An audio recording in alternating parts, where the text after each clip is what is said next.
Another weird period to start things off, eh? Yeah. Yeah, absolutely. We waited 81 games to put a bumper in the power play.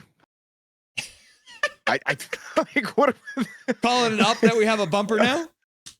Yeah, like what we've been yelling and screaming for them to like put someone in that position all year, and they wait till now to put Suter there. And it's like come on. We didn't score obviously, but that's where our best chances came from on that power play. Mm-hmm. It's always unfortunate when you don't cash in on a double minor, but overall, I mean, we controlled the majority of play for that period, despite we pretty much split the face-offs right down the middle. Everything else is pretty much down the middle, except the Canucks have 12 shots on net, because why not? Yeah. Which means they're probably going to lose this game like 3-0 or something like that, right? Yeah, they got to get one goal, and then they'll park the bus and lose by 5 or 6. Well, we have to remember, too, the Sharks' tendency is to shit the bed against us. So it's our turn to win by a single goal in some stupid fashion. There you go. Like 1-0. We'll with 50 shots on net, we'll win 1-0. Yeah. Victoria Mancini with a high sticking penalty, and then another guy who I'd never heard of before, Cagnoni, with a high stick on DPD. Good to see them back, but a couple of power plays. Do that. Yeah, you cannot do that. But it looks like DPD probably took it to the mouth and the nose or something like that. But he was back after he went to the locker room. So yeah, I think that might have been a nose breaker. I think he caught him right on the bottom of the beak, and it just was leaking instantly. Brutal. And that's hard to get stop that from bleeding when obviously you're playing hockey and your heart's racing. Oh yeah, he's got the old cotton batting up there for sure. I was gonna say too, Kudratsev coming in at just over 4 minutes of play. I mean, the low minute man, but looks like they're pretty. I mean, other than Quinn Hughes, 8:59, he played 9 minutes of that first period, probably because as a result of playing 4 minutes on the power play properly. But looks like with the way that Tocchet was talking before this game, it kind of feels like they might be kind of just letting the boys do what they want tonight. Yeah, I mean, I think that's they're just, the young guys are out there. Go play hockey. Just try not to make too many mistakes. Defense first, and then if you have your openings, take them.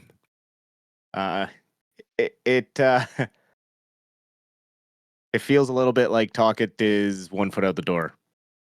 That's just my opinion. The last couple days, that's just how I felt. Let's just jump on to the next one. The Department of Player Safety. Yes, quote unquote. And I've read a bunch of things, I've watched a bunch of videos, and I've seen a bunch of different things. What are your thoughts on the fact that that piece of shit, I'm gonna have to swear jar again, Trenin, will not be suspended for his cheap shot on Forbort, who now has a broken orbital bone and might be looking at surgery? Yeah, that's first off, just awful for Forbort after everything he's been through this season with all the injury troubles and losing his father. I mean, that's a tough go. When these hockey players lose their parents, we think about, we don't think about them the same way as we think about like our friends and our peers and stuff. But like, these guys are kids. Mm-hmm. Like, they're in their 20s and they're losing their parents. Like, that's really, really difficult to go through. I mean, most people don't lose their parents till they're in their 50s or 60s if they're lucky, Mm-hmm. But to lose your parents that young when you're when you're an NHL hockey player and trying to focus, like, that's tough stuff. So hopefully he's just doing well. When it comes to Trenin, unfortunately, the refs kind of protected him from suspension by calling it the way they did. Mm-hmm. And realistically, it is black and white in the rule book. The article you sent me, I mean, when you read it, it specifically states exactly what Trenin did. He threw punches to a player that was defenseless after it felt like the altercation was over. And unfortunately, it's written into that you have to have multiple aggressor penalties in a season before you can even be suspended. Had the officials assessed a match penalty with an attempt to injure, then it's a reviewable penalty and can be and a suspension can be tacked on. However, because the refs called it the way they're actually supposed to call it, he gets away with just having an aggressor penalty on his resume. And because the season is almost over, it's just going to be kind of null and void. And basically, the way that rule's written is that the aggressor penalty is enough in place of a suspension unless you have a second one in a season. So it's just a real unfortunate series of events. Overall, it was just a disgusting move. As soon as you see stripes in front of you, you need to stop. Like, that just should be the way it is, and that is like essentially the code. But yeah,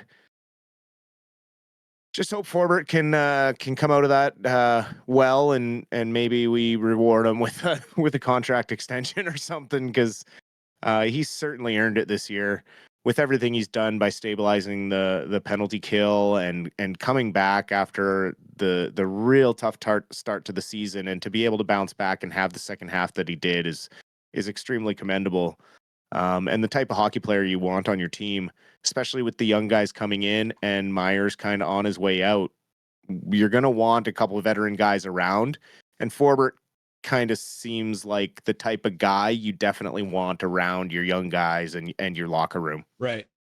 I did see Elliot Friedman talking about the aggressor penalty, and I think he said there has been 2 occasions where the player has been suspended as a result. And he's a former Canuck. I'm having a brain fart now, but he's the one who essentially tooled up Matthew Tkachuk. Do you remember the incident? I can't remember the player's name though, but he got suspended for that one. And there was another one. So, but those are situations where in that situation, it was literally like Matthew Tkachuk was like, I'm not fighting you. And the guy was just like, bop, bop, bop, bop. So in that situation, that ended up being whatever it was, a 2-game suspension or whatever it was. But in this case, they called it an aggressor, but they didn't think it was bad enough that it deserved a suspension as well. And we talked about it post game. I said, I don't know if that's going to get a look, right? Because it was just kind of a perfect storm where, punches get thrown when officials are in there tying guys up. Like, it does happen. It happens in all sorts of fights across the league. Like, that's not uncommon. Yeah. It was just the way that he caught Forbert was just like a perfect pop right on that orbital bone. And you could tell, like, that's where he got him. And I mean, it's the most common fracture of like any fighter or anything, right? Like, is the orbital bone. So, yeah, just a real perfect storm that went the wrong way for us and Forbert. But unfortunately, the refs got it right, and it led to him not being suspended. Which is crazy. That tells me that if you're the Department of Player Safety and you see a guy break his orbital bone on a play, that's a rule that needs to be looked at in the summertime. And I know it comes down to like CBA and all that, but this is definitely a situation where I would say they need to have a look at it. Oh, I 100% agree. And there's many rules that are that don't get looked at because they don't get called often. But then you have a situation like this that maybe brings it to the forefront, and one of the owners can bring it up in the board of governors meeting or whatever, or the GMs can bring it up at the GM meeting. So hopefully something like that gets talked about. I mean, the Department of Player Safety as a whole needs to be overhauled. It feels like they spin a wheel and just or throw darts at a board to decide what the supplementary discipline will be. So I don't know. George Peros seemed to do an okay job the first couple of years, but then as he continued, he started to, I think, drink the Kool-Aid, and now it's just kind of another corporate guy. Yeah. Zach Kassian, Thank you, chat, for reminding me of who Yes, that actually there it is. is. Yeah. I was literally How remembered it, could and we as soon as I forget? was about to talk about it, I'm like, oh, that name is gone now. 2 debuts for the Vancouver Canucks. We're in the silly season, so we've got 2 guys who are starting their very first time tonight. Kudratsev, who we've talked a little bit about, coming up from the Abbotsford Canucks on emergency basis as a result of Forbert being injured. Didn't see a lot of him so far, but what'd you think of his game so far in his first NHL game? Well, I mean, so far so good, right? Like, if you don't notice them, that's a good thing, right? Um, he's done a really good job in Abbotsford, just kind of being that supplemental offensive guy, I guess you could call him, off the back end. He's got 26 points in 63 games, 5 goals, 21 assists, but he skates so well. And he's a 7th round draft pick. Let's not forget that there's not a lot of 7th round picks that even make it to the NHL. Yeah. I mean, if you look through draft classes and you look, I mean, even past the 3rd round, pretty rare. Like, it's pretty uncommon that past the 3rd round anyone really gets a good shot. Right. So for him to be making his NHL debut is a feat in itself. So just a testament to how hard he has worked with Manny Malhotra and the coaches down there. Again, really getting the most of any prospect they're handed. And I'm really excited to see what he can do and add for maybe depth next year if we have injury issues or things like that, because obviously we're pretty stacked on the blue line right now. So it's good for him to get a shot right now and a little taste of what it's going to take next year when he comes into training camp to be ready to make that push for the big club. Yeah. And then Tolopilo as well, getting his first start as the result of Demko being sick. Tolopilo, big boy, 6'6". We looked it up, man. 6'6". He's a big boy. Has been playing well down in Abbotsford. What'd you think of his first period with not a lot of work to do? I mean, 3 saves, 3 solid saves, right? Like, I don't know what to say until he starts getting tested a little bit. We can't really say much, right? Yeah. But all the goalies down in Abbotsford have done incredibly well with Justin Pogge. I mean, when you have 4 goalies on your roster that have over a 900 or over a 900 save percentage, that's incredible work. Yeah. That's just, I don't care how good the team is playing in front of you. That's really, really incredible goaltending. So what used to be a goalie graveyard for the Canucks is now like this incredible overabundance Garden. now, especially because a wild Patera was spotted the other night. Oh, wow. Returning to the lineup. So he was backing up Shilov's the other night funny. because Tolopilo's been called up. So out of nowhere, he made his return. Swinging And down from the rafters. I didn't notice until I kind of reviewed the Canucks game afterwards. Yeah. Went from a goalie graveyard to a goalie garden. Yeah, exactly. Rick Tocchet, you spoke a little bit of it earlier, but again with Elliot Friedman was on the Donnie and Dolly show today, and essentially said he thinks that no matter how it goes, this decision is going to be made quickly because of the Canucks. If Rick Tocchet doesn't want to be back, then the Canucks need to start looking for another coach because they don't know if they want to force him into the 1-year option they have on him. So hopefully, Dustin, you might get your answer quicker than we thought, but the other thing they said too was that if he does sign, he will be the most expensive Canucks coach of all time. Yeah, and that comes on the heels of what I had read was that he had been offered something and he had declined. Yeah. Because the number wasn't high enough. His press conference after the last game just felt like a guy who has been told that he might be on his way out. Given that Elias Pettersson has been shut down for the season, I'm sure there's been some sort of meeting already with him and management and everything. And I just don't see Tocchet and Pettersson being the right match for each other. I know Hughes' feelings on Tocchet, and that's one thing, but another coach can win Hughes over just as easily as Tocchet did.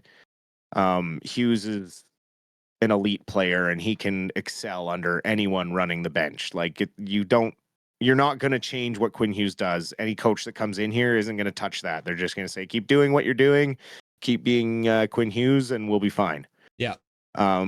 What we need is a coach that can come in, work with these young forwards and work with their strengths and learn how to balance a lineup instead of juggling a lineup for 75 games.